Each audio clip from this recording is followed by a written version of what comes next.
अस्सलामुअलैकुम, welcome to my kitchen. कैसे हैं आप सब? उम्मीद करती हूँ सब खैरियत से होंगे। आज आपके लिए मैं बहुत ही मज़ेदार फ़िश हेड सूप की रेसिपी लेकर आई हूँ। माहिरीन के मुताबिक मछली में सबसे ज़्यादा ताकत उसके सर में पाई जाती है, लेकिन हम मछली का इस्तेमाल तो बहुत शौक से कर लेते हैं, लेकिन उसके सिरों को ज़ाया कर देते हैं। आजकल जैसे सर्दी का मौसम है और मौसम बदल रहा है, बच्चे बड़े सब बीमार हो रहे हैं। नज़ला, खांसी, ज़ुकाम जैसी बीमारियाँ हैं, सीने की जकड़न। अगर आप अपने बच्चों को हफ्ते में एक दफ़ा ये सूप पिला दें तो बच्चे बीमारियों से बच जाएंगे। इसको पीने से याददाश्त तेज़ हो जाती है, नज़र के लिए भी बहुत मुफीद है, असाबी कमज़ोरी को दूर करती है, हड्डियों को मजबूत करती है, जोड़ों और पट्ठों के दर्द के लिए बहुत मुफीद। विटामिन डी और प्रोटीन वाफर मकदार में पाया जाता है, यानी कि ये सिर्फ एक ग़िज़ा ही नहीं है, ये दवा भी है। इसलिए हमें इसको अपनी डाइट में लाजमी शामिल करना चाहिए। यहाँ पे मैंने मछली के सिरे लिए हैं और इसकी फ़िशी स्मेल ख़त्म करने के लिए, जिसकी वजह से हम इसका इस्तेमाल नहीं करते। 1 टेबलस्पून लहसुन की पेस्ट और 2 टेबलस्पून सिरका लगा के अच्छे से मल दें। अगर आपके पास लेमन है तो आप लेमन का इस्तेमाल भी कर सकते हैं। अच्छे से मलना है। मलने के बाद इसको 15 से 20 मिनट के लिए कवर करके रख देंगे ताकि इसकी स्मेल पूरी तरह ख़त्म हो जाए। 25 मिनट के बाद मैं तकरीबन इसको देख रही हूँ। देखें, इसका कलर भी काफ़ी हद तक चेंज हो चुका है और इसने पानी भी काफ़ी छोड़ दिया है। अब हम इसे साफ़ पानी के साथ 3 से 4 मरतबा अच्छे से धो लेंगे। धोने के बाद इसको स्ट्रेनर में रख देंगे ताकि इसका पानी अच्छे से खुश्क हो जाए।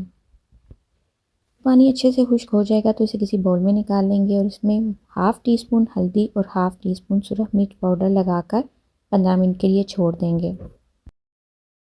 अच्छे से मिक्स कर लेंगे ताकि मसाला इसके ऊपर अच्छे से लग जाए। एक कढ़ाई में 2 टेबलस्पून ऑयल लेंगे और इसको अच्छे से गर्म कर लेंगे और फिर इसमें मछली के सिरे शामिल कर देंगे। अगर मछली के सिरे अपने पानी छोड़ा हो तो आपने वो पानी शामिल नहीं करना। अब इसको फुल फ्लेम पे फ्राई करेंगे ताकि जो थोड़ी बहुत स्मेल रह गई है वो भी ख़त्म हो जाए।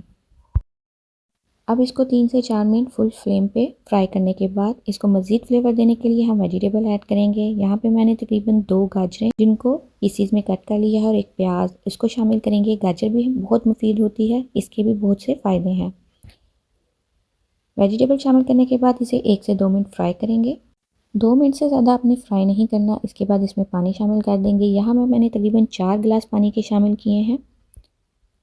पानी शामिल करने के बाद फुल फ्लेम पे इसको जोश दिला लेंगे। जब जोश आ जाएगा तो इसे मीडियम टू लो फ्लेम पे कवर कर देंगे तकरीबन 40 से 50 मिनट के लिए। 50 मिनट के बाद मैं इसको चेक कर रही हूँ। इसका पानी काफ़ी हद तक खुश्क हो चुका है। मैंने 4 गिलास पानी डाले थे तो यहाँ पे 2 गिलास पानी रह गया होगा। गाजर भी बहुत अच्छे से गल चुकी है। अभी इसको भी चेक करते हैं। फ्लेम को ऑफ कर देंगे क्योंकि हमारा मज़ेदार सा सूप तैयार हो चुका है। अब एक बाउल लेंगे, मछली के सूप को छान लेंगे। बहुत आराम से और बहुत आसानी से हमने इसको तैयार कर लिया है। सेहत के लिए ये बहुत मुफीद है।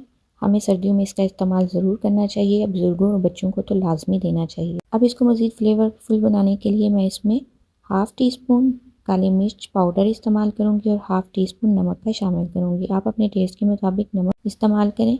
इसको अच्छे से मिक्स कर लेंगे। अगर आपके बच्चे ऐसे सूप नहीं पीते तो आप इसमें राइस भी बना सकते हैं। हफ्ते में सिर्फ 2 दफ़ा लेने से आप बूढ़े से जवान हो सकते हैं। अगर आपको आज की मेरी वीडियो अच्छी लगी हो तो थम्स अप करें। अगर चैनल पर नए हैं तो काइंडली सब्सक्राइब करें। मिलते हैं नेक्स्ट वीडियो में, तब तक के लिए अल्लाह हाफिज़।